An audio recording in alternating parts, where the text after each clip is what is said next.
L'esprit d'équipe est la capacité de créer des liens avec les membres d'une équipe dans un objectif commun de collaboration, tout en privilégiant la réussite du groupe. Bonjour et bienvenue sur votre chaîne RTA.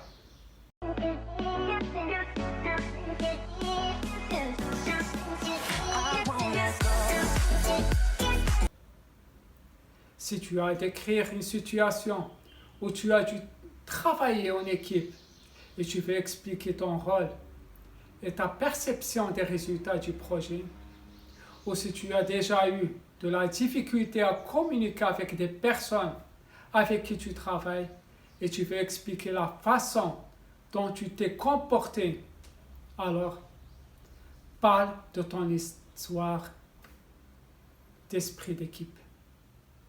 Montre que sur une chaîne de production, le résultat de ton travail dépend du résultat du travail et des autres.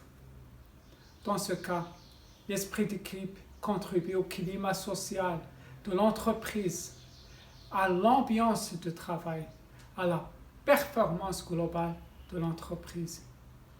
Tu es prêt à donner une idée et tu sais l'accueillir tout simplement. Tu es ouvert aux idées des autres. Tu as la volonté de trouver la meilleure solution et tu es capable de laisser ton ego dans ta poche.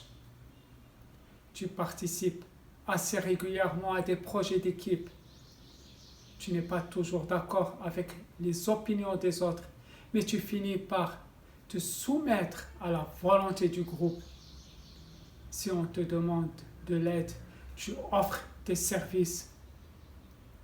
Tu crois que l'union fait la force. Tu peux produire un meilleur résultat quand il y a plus d'une tâche ou d'une tête qui travaille. Tu aimes échanger des idées avec d'autres et voir les résultats de votre travail commun. Enfin, autant d'attitudes qui te caractérisent comme personne ayant l'esprit d'équipe. Et cette attitude vaut pour tous les métiers. Un contrôleur de gestion a besoin d'aller chercher des chiffres. Il doit savoir démontrer que son action peut être utile au commercial. Il doit aussi montrer que son action peut servir à une autre équipe dans notre service que le sien. Le travail d'équipe, c'est un peu comme faire partie d'un orchestre.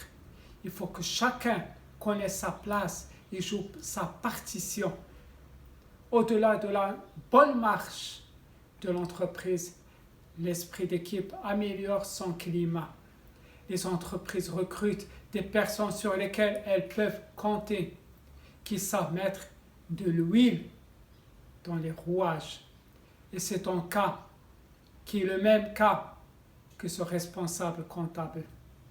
Ses responsabilités, il les doit pas, ou il ne les doit pas à sa formation comptable. Il n'en a pas, il les doit à ses qualités managérielles, à sa capacité à orchestrer des idées et les compétences qui sont dans ses services ou son service.